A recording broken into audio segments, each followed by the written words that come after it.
तो उनसे बचने के लिए परमात्मा की भक्ति जरूरी है।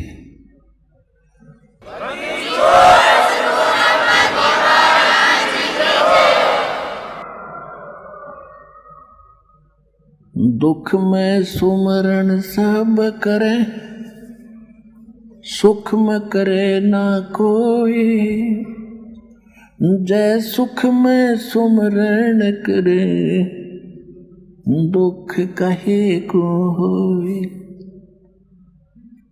अपने आत्मा आप यहाँ खैर बहुत मिलते हैं, भगत आते हैं, यहाँ इसलिए बुलाया जाता है आपको। देखो आपको यहाँ बुला कर हमारा उद्देश्य क्या आपको बुलाने का, कि बच्चा जैसे विद्यालय में जाता है तो बच्चा उन बच्चों से ही आधे से ज़्यादा शिक्षा ग्रहण करता है, बैठन की, उठन की, बोलन की और पढ़न की, लिखन की। अब जैसे पहली बार बच्चा जाता है स्कूल में तो कई बार हम देखा करते थे छोटे बच्चे अध्यापक की कुर्सी पर बैठ जाते चढ़कर, फिर दूसरे बच्चे कहा करते इस पर मत बैठे, नीचे बैठ जा, गुरु जी की कुर्सी है या मास्टर जी की कुर्सी, यहाँ नहीं बैठा करते। तो फिर वो बच्चे अचकन लग गए, तो वो बैठने का मैनर भी उन्होंने वहाँ जाके सीखा। इसी प्रकार आपको यहाँ बुलाया जाता है तो आपको बैठने का, जैसे आपको कोई नए बच्चे आते हैं, आजकल एजुकेशन घनी होगी, उन्हें बैठने का तरीका भूल गए भाई। तो यहाँ दूसरी बहन बेटी भाई बताओगे ना, भाई बहन ऐसे नहीं बैठते, ऐसे बैठो, तो फिर वह सीखेगी। तो फिर यहाँ भी आप एक दूसरे से सुनते हो, कोई किसी का दुख दूर हो रहा है, किसी को कुछ पीड़ा थी, किसी को कुछ थी, तो आपको दृढ़ता आती है, हाँ बात बनेगी यहाँ पर। तो इसी प्रकार यहाँ आपको बहुत से बुजुर्ग भी मिलेंगे जो 5-4 वर्ष से लगे हुए हैं, और वो पहले क्या स्थिति थी, आज वह कैसा ठीक जीवन जी रहे हैं। नहीं तो बुढ़ापा कैर है इस जीव के लिए, मृत्यु से भी बुरा है ये वृद्धावस्था। वृद्धावस्था के अंदर जो कर्महीन प्राणी, जिनके ना तो पूर्व के संस्कार ना इस जन्म में कुछ शुभ किए, तो इतना दुखी हो जाता है, रोया कर बैठ के भगवान ठाले बनाए, हे परमात्मा कद उठाओगा। तो इन दुखों से बचने के लिए भी भगवान की भक्ति की आवश्यकता है, इसलिए ये पाठ पढ़ाया जाता है। मानुष जन्म पाए कर जो नहीं रटे हरि नामे, जैसे कुआं जल बिना भाई बनवाया क्या काम। अब कौन से राम की भक्ति करें?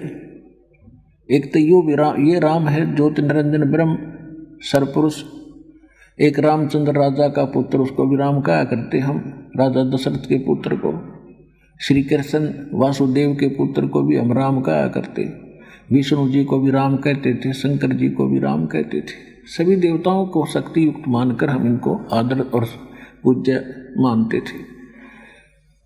अब परमात्मा के ज्ञान से पता चला कि एक ही परमात्मा है जो पूज्य है, जो दुख नाशक है, जो पाप नाशक है, जो मोक्षदायक है, सबका पालन करने वाला है, और उसको छोड़कर अन्य की जो पूजा करते हैं वो पूजा ठीक नहीं है। वो शास्त्र विधि को त्याग कर मनमाना आचरण है, जिससे ना कोई सुख होना है, ना कोई सिद्धि प्राप्त होनी है, ना गति होनी है। तो उस ज्ञान को परमात्मा स्वयं ही आकर बताते हैं। वेद प्रमाण देते हैं कि चारों वेद प्रमाणित करते हैं कि परमात्मा ऊपर रहता है सतलोक में, और वहाँ उसके सिर पर मुकुट है, ऊपर बहुत बड़ा छत्र सफ़ेद है, सफ़ेद सिंहासन है, परमात्मा उसके ऊपर राजा के समान विराजमान है। और वहाँ से परमात्मा स्वयं गति करके अपने उस परमात्मा के वहाँ जो शरीर है उसके एक रोमकूप में करोड़ सूर्य मिला दे, करोड़ चंद्रमा, इतनी रोशनी एक रोमकूप की, और 3.5 करोड़ रोमकूप है अपनी बॉडी पे। तो उसका कितना प्रकाश है, यदि वो परमात्मा एज इट इज आ जाए तो हमारी चरम दृष्टि उसने देख नहीं सकती, जैसे उल्लू सूर्य को नहीं देख सकता। तो फिर वो हमने क्यों कर समझावे, कैसे बतावे? तो वो परमात्मा अपने शरीर को हल्का तेज पुंज का करके, जैसे आपने अभी प्रतिदिन ब्रह्म वेदी में पढ़ते हो सुबह के नित्य में कि तेज पुंज तन दे धरकर, हल्का तेज अन्य तेज दे धरकर इस विध हमको भेंट ही। यहाँ आकर हम इस प्रकार मिलता है यही वेद बताते हैं। ऋग्वेद मंडल नंबर 9 और सूक्त नंबर 1 मंत्र 9 में, 8 और 9 में। ऋग्वेद मंडल नंबर 9 सूक्त 86 के मंत्र 26 और 27 में। ऋग्वेद मंडल नंबर 9 सूक्त 82 के 1, 2, 3 मंत्र में।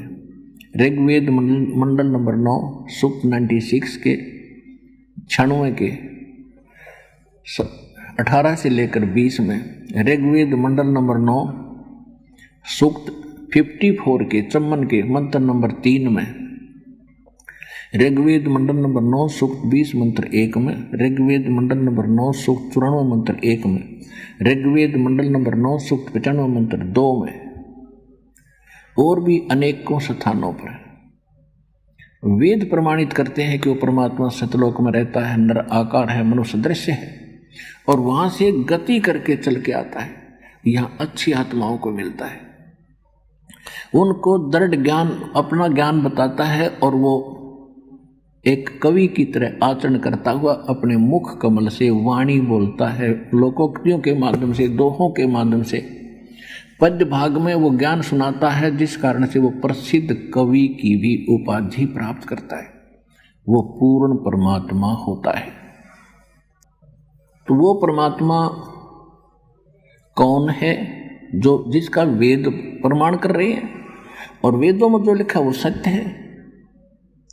तो ये तो वेद बता रहे हैं, ये तो हमारी थ्योरी बता रही है, और जिन महापुरुषों को उसका प्रैक्टिकल हुआ है, साक्षात्कार हुआ है, उनमें से कौन कौन है? आदरणीय धर्मदास साहिब जी, जिनको परमात्मा कलयुग में आकर मिले और जो दास के नॉलेज में है।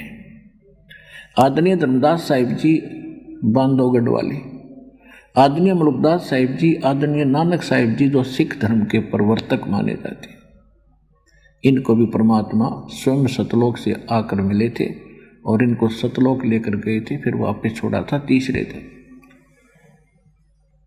आदरणीय दादू साहिब जी, इनको भी ऐसे लेकर गए थे, धर्मदास जी को भी ऐसे लेकर गए थे, फिर वापस छोड़ा था 3 दिन में। ऐसे मुलुकदास जी को, ऐसे दादू दास जी को, साहिब जी को 3 दिन तक अचेत रहे थे, 3 दिन में ऊपर घुमाकर वापस छोड़ा था। उनके बाद उन्होंने वही गुणगान किया।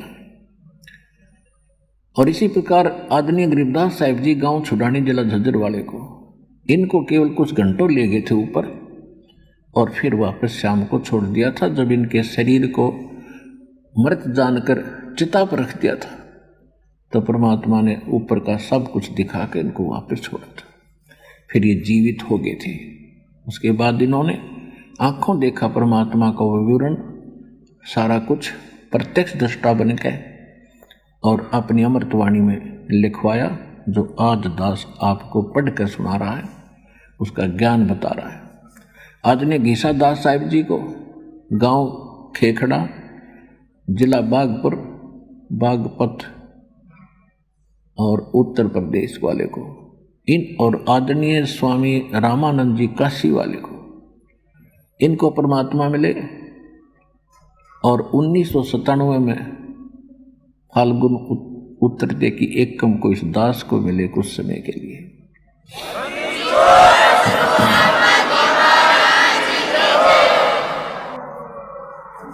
तो उन महापुरुषों को जिनको परमात्मा मिले,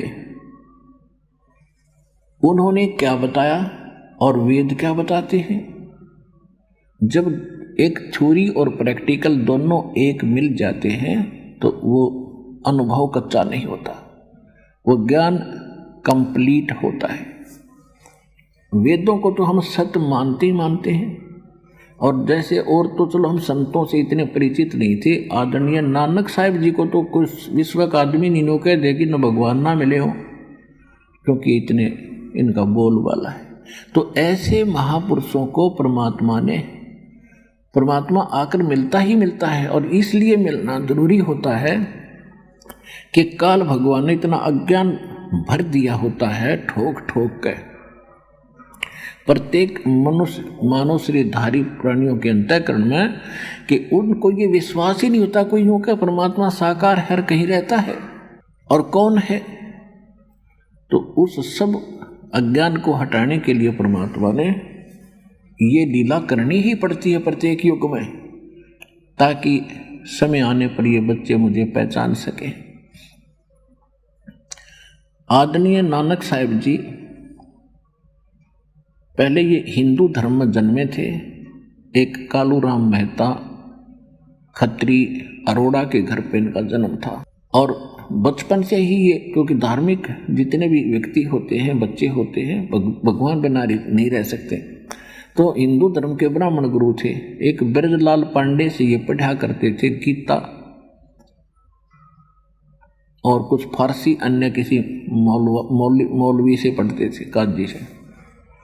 फिर बड़े होकर के इनका विवाह हो गया। विवाह के बाद ये नौकरी लग गए सुल्तानपुर शहर में एक नवाब के मोदी खाने में। प्रतिदिन स्नान करने के लिए एक नदी बहती थी सुल्तानपुर के साथ से, जिसका नाम बेई नदी था। सुबह सुबह नानक जी वहाँ स्नान करने प्रतिदिन जाते थे। गर्मियों का मौसम था। परमात्मा पहले उनको जाकर मिले और उनसे डिस्कस किया, जिंदा महात्मा के रूप में मिले। तो नानक जी अपने ज्ञान को जो ब्रजलाल पांडे से सुना था उसको बहुत दृढ़ मानते थे, और श्री कृष्ण जी को भगवान मानते थे, विष्णु जी को, श्री राम को वो परमात्मा मानते थे। तो परमात्मा ने फिर सारा ज्ञान उनको समझाया। तो उस समय काफी भगत इकट्ठे हो गए उस नदी पर जो स्नान करने गए हुए थे। छुट्टी का दिन था, सुबह सुबह की बात थी। घंटा 2 घंटा उनकी चर्चा हुई। परमात्मा ने नानक देव जी से पूछा, क्या ये विष्णु जी पूर्ण परमात्मा है? नानक जी ने कहा कि हाँ, ये संपूर्ण परमात्मा है, इनसे बड़ा कोई रब नहीं, कोई राम नहीं, और ये अविनाशी हैं, इनकी कोई जन्म मृत्यु नहीं होती। और गीता जी के कई श्लोक नानक जी ने बोल कर सुना दिए। परमात्मा ने कहा कि आप दूसरे अध्याय का 12वां श्लोक और चौथे अध्याय का 5वां श्लोक और 10वें अध्याय का 2रा श्लोक पढ़कर सुनाओ। याद है? नानक जी को याद तकरीबन हो रहे थे।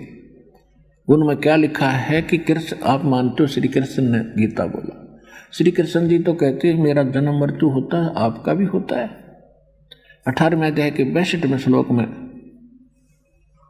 लिखा है कि तू अर्जुन, तू सर्वभाव से उस परमेश्वर की शरण में जा, उसकी कृपा से तू परम शांति को और सनातन परम धाम को प्राप्त होगा। तो वो परमात्मा तो इस गीता ज्ञान से अन्य है, वो कौन है? सबसे पहले परमात्मा ने जाकर कहा था कि मैं कुछ ज्ञान सुनना चाहता हूं, आप बड़े अच्छे भक्त बताए। तो नानक साहब ने कहा कि ज्ञान सुनना है तो मेरा शिष्य बन। परमात्मा बोले ठीक है जी, ज्ञान सुनाओ, मैं आपका शिष्य हो जाऊंगा, मुझे ज्ञान दो। तो भगत काफी सुन रहे थे, और जब परमात्मा ने ये 2-4 बातें बताई, और गीता ज्ञान दाता तो चौथे अध्याय के 34वें श्लोक में कहता है कि उस तत्व ज्ञान को जिसके बारे में ये बताया गया है, उस परमेश्वर की शरण में जा। वो परमेश्वर कौन है? वो तत्वदर्शी संत बताएंगे। तो गीता ज्ञान दाता नहीं जानता, तो वो संत खोजने पड़ेंगे, और वो संत मैंने खोज रखा है। परमात्मा कह रहे थे वो संत मैंने खोज रखा है, और काशी में रहता है, मेरा सतगुरु है, उसने वो ज्ञान बताया। अब नानक साहब जी उस समय तो मान्य नहीं, और परमात्मा उठकर चले गए। और मालिक ने बता दिया था कि मैं जुलाहा हूँ, धानक हूँ, काशी में रहता हूँ, जुलाई का काम करता हूँ, और मैंने रामानंद जी को गुरु बना रखा है, और ये ज्ञान मैंने उनसे सुना है, लेकिन उनसे भी मेरी तृप्ति हुई नहीं। अब नानक जी जब वो कबीर साहब उठकर चले गए, उपस्थित व्यक्तियों ने पूछा कि ये कौन थे? उन्होंने बताया कि ये धानक था, काशी का दुल्हा, नीच जात, और अपने आप को विद्वान बताता है। रामकृष्ण को कहता है ये तो भगवान नहीं है। लेकिन वो जो श्लोक फिर जाकर उन्होंने घर देखे, जाकर नानक जी ने वो सारे सच्चे पाए। सारी रात नींद नहीं आई। 2-3 महीने तक ये रट लगाएंगे कि जब ये आदमी इतनी जानता है तो कोई संत भी इसके पास पूरा होगा। अन्यों तब तरफ है कि हे भगवान एक बार वो संत मिले, एक बार फिर आवे। तो फिर दोबारा एक दिन स्नान करने गए थे परमात्मा, उसी रूप में आए। इनकी फिर गुप्त डिस्कशन हुई। उस समय जो स्नान करने वाले व्यक्ति वहाँ पर बैठे थे वो केवल नानक जी को देख रहे थे, परमात्मा को नहीं देख पा रहे थे। उनकी काफ़ी देर गुप्त चर्चा होती रही। लोग ये सोच रहे थे नानक जी बोल किसके साथ रहा है। फिर आखिर में ये फैसला हुआ, नानक जी बोले कि मैं इस दरिया में डुबकी लाऊंगा और मुझे खोज दिए, मैं तो आपको भगवान मानूंगा। परमात्मा बोले लगा डुबकी। तो जब उन्होंने डुबकी लगाई तो साथ उस समय वहाँ उपस्थित लोगों को वो दो दिखाई दिए, एक नानक जी, एक साधु रूप में। और उन्होंने डुबकी लगाई। नानक जी ने उनके शरीर को निकाल कर बाहर रख दिया दूर स्थान पर, और नानक जी को निकाल लिया, अंतर ध्यान कर लिया, लोग नहीं देख रहे थे। तब नानक जी ने कहा कि अब मैं आपकी सारी बात सुनूंगा, सुनाओ। सृष्टि रचना सुनाई। फिर सचखंड लेकर गए। 3 दिन तक उनके शरीर को गुप्त रखा और चौथे दिन, तीसरे दिन उनको वापस छोड़ा, सारे ब्रह्मांड दिखा के। उसी दिन नौकरी त्याग के वापस आते ही सबने मान लिया था कि नानक जी डूब गए, और कति गोताखोरों से खोज डाला था, बड़ी दूर दूर तक जाल से खोज डाला था कि डूब गया होगा नानक जी। और वो खोज रहे थे डाउन स्ट्रीम में, और वो शरीर रखा था अप स्ट्रीम में। उधर बुद्धि किसी की जावे नहीं थी। और श्री नानक देव जी के जो जीजा जी थे, बहनोई थे, हाँ जीजा जी, वो सुल्तानपुर शहर के नवाब के खास आदमी थे, और उन्हीं की शनाख्त पर नानक जी को वह नौकरी मिली थी, जिस कारण से पूरी खोज की लेकिन वो मिले नहीं। तो तीसरे दिन जब वापस आए तो लोगों के आश्चर्य का ठिकाना नहीं था, और पूछ रहे थे कहाँ गए थे आप, तो डूब गए थे। तो नानक जी ने कहा कि वो डूबते हैं जिनके साथ भगवान रब नहीं होता, मेरे साथ रब था।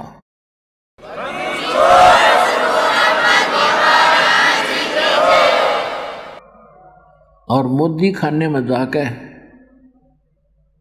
और सबको बांट दिया, ले जा 12-13 तक गणती भूल गए, 13 सारा खजाना लुटा दिया, क्योंकि महीने में हफ्ते के अंदर सबको मेहनताना दिया करते हो, खजाना था। पहले मेहनताना ही था, कणक दे दी, कोई गेहूँ दे दिया, कोई गुड़ शक्कर दे दी, वो सारा बांट दिया, कुछ पैसे नगद दे दिए थोड़े बहुत। तो किसी ने शिकायत कर दी और स्वयं जाकर बैठ गए, वैसा ही चोला पहन लिया जिस रूप में परमात्मा मिले थे, जिंदा महात्मा के रूप में, ऐसा ही चोगा पहन के शमशान घाट पर बैठ गए जाकर। अब किसी ने शिकायत की कि आपके मोदी खाने के नौकर ने आपका सारा खजाना खाली कर दिया।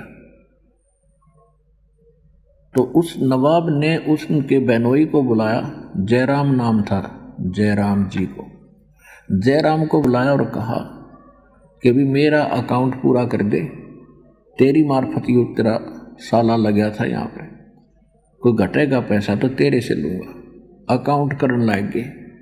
अकाउंट करा तो सरकार के पूरे पैसे हो गए, 760 रुपये नानक जी के फालतू निकले। बोलो सतगुरुदेव।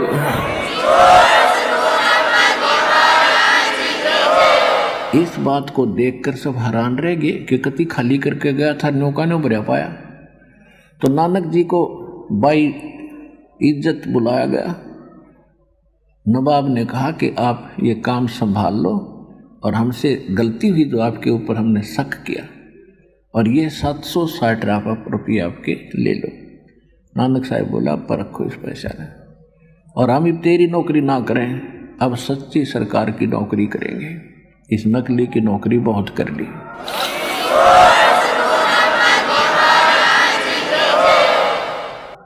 उसी दिन से घर त्याग करके प्रथम उदासी, प्रथम यात्रा, उदासी माने संसार से उदास होकर मन हट गया और काशी पहुंचे। परमात्मा ने कहा था कि मैं काशी में, बनारस में रहता हूं और वहां कपड़ा बुनता हूं, और रामानंद जी मेरे गुरु हैं। अब ये बात नानक जी का कुछ कम समझ में आई कि अभी परमात्मा ऐसे कैसे कपड़ा बुनता होगा। फिर भी उन्होंने सोचा भी जब कुछ बोला है तो खोज करके आऊँगा। अगर वो वहाँ कहीं रह रहे होंगे, कपड़ा बुनते होंगे, तो ये ज्ञान भी आसपास प्रचार हो रहा होगा, इसी से पहचान लूँगा। तो उसी उद्देश्य से नानक साहिब जी जहाँ भी कोई संत साधु का कोई डेरा सत्संग सुना, रास्ते में उनसे डिस्कस करते चले गए कि ब्रह्मा विष्णु महेश के माता पिता कौन है। लेकिन कोई किसी के पास उत्तर नहीं था, तो समझ गया कि यहाँ वो ज्ञान नहीं है। तो काशी में जब पहुँचे रामानंद जी के आश्रम में, रामानंद जी के पास जाकर उन्होंने यही प्रश्न किया, तो रामानंद जी ने बताया कि मैं बताऊंगा ब्रह्मा विष्णु महेश के माता पिता कौन, और उसके पिता का पिता कौन है। ब्रह्मा विष्णु महेश के पिता ज्योत निरंजन है, काल है, और काल का पिता कौन है। वो वहां बैठा है झोंपड़ी में, एक कपड़ा बुने है।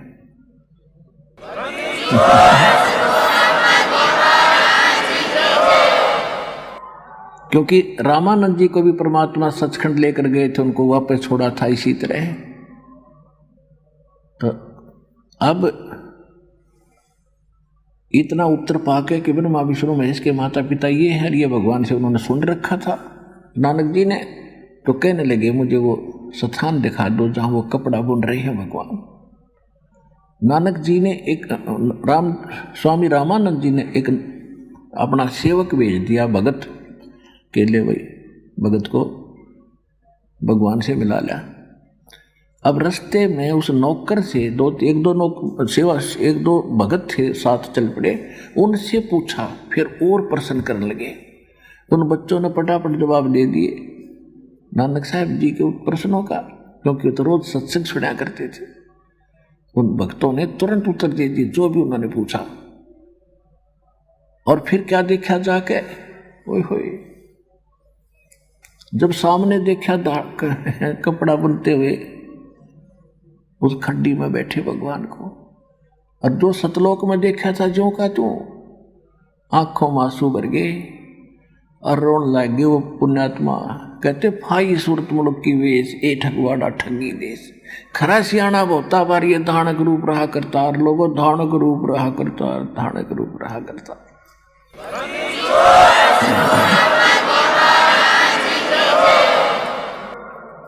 अभी फिर नानक जी की इस बात ने वो जो लाए मानने नहीं, आस पास ये झोपड़ियां वाले नौ के तो नीरू के बेटे ने, देख पंजाब का बोला आदमी भगवान बतावे।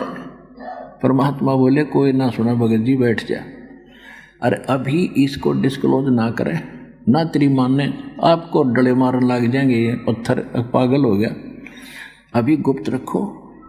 फिर सारी बात बतलाई, काफी समय रुके वहां पर, सारा ज्ञान सुनाया और ये कहा था कि वहां आएगा जब सतनाम दूंगा तेरे को। कबीर परमात्मा ने कहा था सतपुरुष ने कि जब मेरे से मिलेगा, बनारस में मैं रहता हूँ, कपड़ा बुनता हूँ, सचखंड में कहा था ये वचन, तब मैं तुझे सतनाम दूंगा, सतनाम बिना मोक्ष नहीं। तो नानक जी ने वहीं से रट लगाई थी कि सतनाम वाहे गुरु, ओए गुरु मिले जो वहां दिखा था, और सतनाम मिले तो मोक्ष हो। सतनाम श्री वाहे गुरु, सतनाम श्री वाहे गुरु। अब मोक्ष होगा सतनाम तो जो दो अक्षर का, इसमें एक ओ मंत्र एक तत्व गुप्त है। सतनाम श्री वाहे गुरु, सतनाम श्री वाहे गुरु। और जब जाकर वहां पहुंचे वो सतनाम मिला, वो तेरे की यू है दो अक्षर का भेद, ये है दो अक्षर का नाम, ये है सतनाम। अपने आत्माओं इसी प्रकार परमेश्वर मिले थे आदरणीय गरीबदास साहिब जी को, गांव छुड़ानी जिला झज्जर वाले को। आदरणीय गरीबदास साहिब जी का मूल गांव करोथा है। ये जाट जाति में जन्मे, इनका धनखड़ गोत्र है, और इनके मामा जी थे छुड़ानी गांव में, और इनके कोई मामा जी नहीं थे, नाना जी थे और उनकी माँ थी। उनका एक जमीन गणी थी, यानी गरीबदास जी के नाना के यहाँ 1400 एकड़ जमीन थी, लगभग 1400 एकड़, 2500 बीघा के आसपास थी। बड़े बीघे होते थे ये, 5 वाले नहीं, बड़े। तो उसको कोई संभालने वाला वारिस नहीं था, तो गरीबदास जी के पिताजी को वहाँ घर जमाई रख लिया था। शिवलाल नाम था उनका, शिवलाल जी ने। और वहाँ जब रहने लगे थे, उनके पिताजी गरीबदास जी के पिता श्री बलराम जी थे, गांव करोथा के, छुडानी ब्याहे थे, वहाँ अपनी ससुराल में रहने लगे। 12 वर्ष के बाद गरीबदास जी वहाँ रहने के बाद जन्म हुआ था, इकलौता पुत्र। 10 वर्ष के हो गए, जमीन घनी थी, वर्षा हो जाती तो फसल होती थी, अन्यथा पशुपालन ज़्यादा करते थे, गौ पालन करते थे। और इतनी ज़मीन थी कि स्वयं भी चरागा प्रयोग करते थे, और गांव के दूसरे गरीब लोग भी अपनी पशु, अपने गौओं को उन्हीं के खेतों में चराया करते थे। तो जब गरीबदास जी 10 वर्ष के हुए, आदरणीय गरीबदास साहिब जी का जन्म संवत 1774 और सन 1717 में छुडानी में हुआ। जब वो 10 वर्ष के हुए सन 1727 में, अपने पहले बच्चे पढ़ते थे ही नहीं, अपने ही व्यवसाय को किया करते थे, तो छोटे बच्चे को पाली भेजा करते थे, ग्वाला। वो स्वयं भी साथ जाते थे, साथ में अन्य नौकर रखे जाते थे, वो भी साथ पाली जाते थे। तो फाल्गुन मास की द्वादशी, सुदी द्वादशी, चांदनी द्वादशी को दिन के लगभग 10 बजे सभी ग्वाले, 10-15 ग्वाले थे, बड़े भी थे, कोई 50 वर्ष का, कोई 30 वर्ष का, कोई 20 वर्ष का, कोई 18 वर्ष का। सबसे छोटे गरीबदास जी थे 10 वर्ष के। वहाँ बैठ के खाना खा रहे थे 10 बजे से। उधर से परमात्मा सचखंड से चलकर आए, वहाँ एक साधु रूप, जिंदा रूप, महात्मा का रूप बनाया थोड़ी सी दूरी पर, और वहाँ से यात्री की तरह चलते हुए आ रहे थे। और बाबा जी का रूप, वेशभूषा जिंदा महात्मा की, तो उसमें अतिथि का सत्कार गणा था, फिर महात्मा दिख जाए तो ज़्यादा ही सत्कार होता था। तो सभी ने कहा कि बाबा जी आगे, भाई महाराज जी आ जाओ, महाराज जी बैठो और भोजन खाओ। एक कपड़ा बिछा दिया, महाराज जी बैठ गए। परमात्मा बोले, भाई रोटी तो मैं खा के आया हूँ बच्चों, अब खाना नहीं खाऊंगा। तो वो भगत पाली ग्वाले कहने लगे, जी खाना नहीं खाओगे तो दूध तो पीना ही पड़ेगा, बगैर खाए पिए हम जान नहीं दें, आपके चरणों के चपट जाएंगे। परमात्मा बोले, भाई ठीक है, अगर दूध पिलाना चाहते हो तो मैं कुंवारी गाय का दूध पिया करता हूँ। जाके संग बैल नहीं लागा, अनटच हो कुंवारी गाय, 1-1.5 वर्ष की हो। तो एक ऐसी बच्चिया थी जिसको गरीबदास जी उसे बहुत प्यार करते थे, उसके गले में एक पट्टा बांध रखा था। उस बच्चिया को लाई पकड़ कर और कहा, महाराज जी दूध कैसे देगी, देखियो इसका सतन तो है ही नहीं।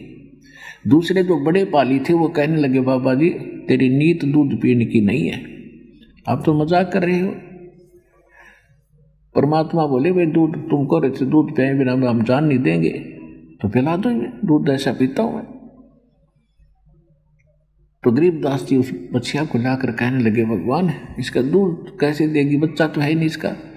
परमात्मा बोले, भाई कोई पात्र लाओ जो खाली हो, साफ सुथरा हो। तो उनके पास एक पात्र था, जैसे लस्सी वगैरह ले जाते थे, वो 2 मांझ के अंदर रखा था,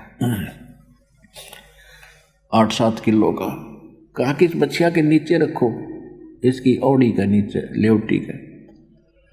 गरीबदास जी पकड़ कर बैठ के, बालक थे, अगर देखेंगे क्योंकि दूध निकाल लगा बाबा जी। अब परमात्मा ने उसकी कमर पर थपकी मारी बच्चिया के, लंबे लंबे सतन हो गए और दूध की धार चल पड़ी, पात्र भर गया जो बंद हो गया अपने आप।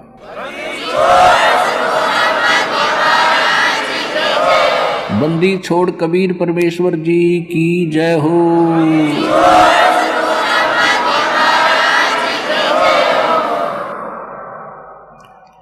अब गरीबदास जी देखें, एक बार दूध की तरफ देखें, एक बार गाय के वो थन लंबे लंबे हो गए थे उन्होंने देखे, फिर बाबा जी की तरफ देखें।